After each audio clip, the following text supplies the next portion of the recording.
Welcome guys, एक बार फिर से आप सभी का स्वागत है मेरे YouTube चैनल पे। और हमारी आज की कहानी है वो श्री नरेंद्र मोदी जी के जीवन परिचय पर है। आइए जानते हैं कैसे एक चाय वाले का बेटा देश का प्रधानमंत्री बनता है। नरेंद्र मोदी जी का जन्म 17 सितंबर 1950 को गुजरात के एक छोटे से शहर वादनगर में हुआ। उनके पिताजी का नाम दामोदर दास मोदी था। उनके पिताजी रेलवे स्टेशन पे एक चाय का स्टॉल लगाते थे। नरेंद्र मोदी जी की प्राइमरी स्कूलिंग एक सरकारी स्कूल में हुई है। नरेंद्र मोदी जी बचपन से ही सही और गलत की पहचान करने में सक्षम थे। नरेंद्र मोदी जी ने छोटी सी उम्र में ही राष्ट्रीय स्वयंसेवक संघ की शाखा को ज्वाइन कर लिया था, जहां उनकी मुलाकात उनके जीवन के पहले मार्गदर्शन से होती है, जिनका नाम लक्ष्मण राव ईमानदार था। इन्हें वकील साहब के नाम से भी लोग जानते हैं। गुजरात में आरएसएस की स्थापना में मुख्य किरदार वकील साहब का माना जाता है। स्कूल की पढ़ाई खत्म करने के बाद उन्होंने कॉलेज ज्वाइन किया, परंतु वहां उस समय अपने जीवन को लेकर शंका में थे। ना वह पढ़ाई करना चाहते थे, ना वह घर गृहस्थी के जीवन में बसना चाहते थे। इसी शंका को मिटाने के लिए नरेंद्र मोदी जी हिमालय में एकांत में जाना चाहते थे, ताकि वह अपनी जीवन के बारे में सोचे। कुछ कारण थे जो बताते हैं कि उन्होंने हिमालय जाने का सोचा। पहला मुख्य कारण कि प्राइमरी स्कूल खत्म होने के बाद वह सैनिक स्कूल जाना चाहते थे, ताकि वह आर्मी ज्वाइन कर सके, परंतु उनके जीवन में पिताजी के मना करने के कारण वह नहीं कर पाए। दूसरा, बाल विवाह। जब नरेंद्र मोदी जी 3 साल के थे तब उनका विवाह एक पास की ही गांव में एक लड़की से तय कर दिया जाता है। नरेंद्र मोदी जी बाल विवाह के खिलाफ थे। इस कारण ये 2 मुख्य कारण थे जिसके कारण नरेंद्र मोदी जी हिमालय जाना चाहते थे। और यही 2 मुख्य कारण हैं कि नरेंद्र मोदी जी ना तो पढ़ाई करना चाहते थे, ना वह गृह गृहस्थी बसाना चाहते थे। नरेंद्र मोदी जी 2 साल तक पूरे देश का भ्रमण करते हैं।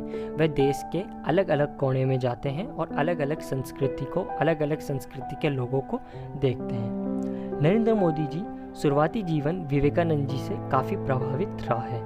नरेंद्र मोदी जी अक्सर विवेकानंद जी की फिलॉसफी को पढ़ा करते थे और उनकी फिलॉसफी से काफ़ी प्रभावित रहे हैं।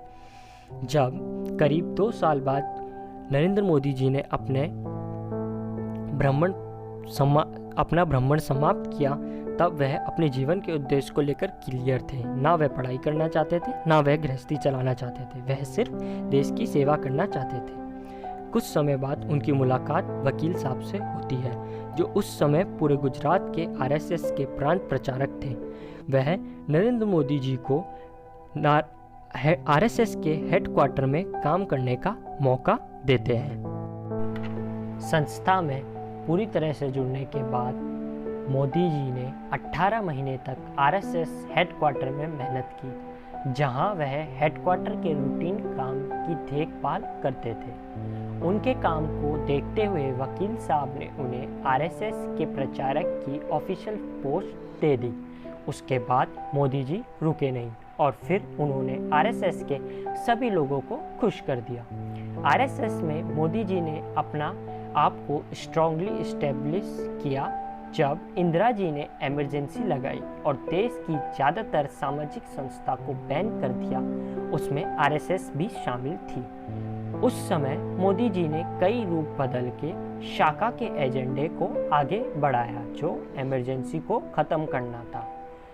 कई मीटिंग अटेंड की, बहुत सारे रूप बदल कर संघ के मैसेज को कॉमन इंसान तक पहुंचाया और यहाँ तक कि दिल्ली में आए फॉरेन डेलीगेट्स तक यह मैसेज पहुंचाया। इसके बाद नरेंद्र मोदी जी को सब जाने लग गए और उनकी संघ में एक अलग छवि बन गई। जब एल.के. आडवाणी बीजेपी के अध्यक्ष बने, तब उन्होंने मोदी जी को संघ से निकालकर बीजेपी में शामिल कर लिया। कुछ समय बाद कुछ बीजेपी के नेताओं को नरेंद्र मोदी जी गुजरात यूनिट में खटकने लगे और उन्होंने मोदी जी को दिल्ली भाजपा भिजवा दिया। दिल्ली भाजपा आने के बाद भी नरेंद्र मोदी जी ने अपने काम को रोका नहीं और वह निरंतर मेहनत करते रहे।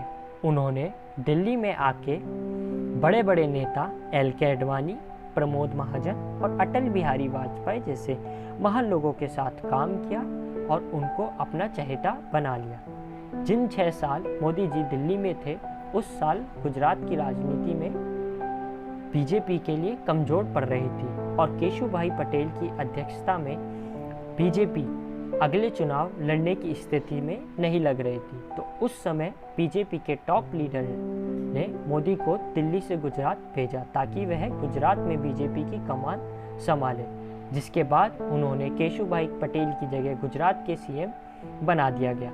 वह संघ के पहले प्रचारक थे जिन्हें मुख्यमंत्री की कुर्सी मिली और नरेंद्र मोदी जी की सालों की मेहनत रंग लाई।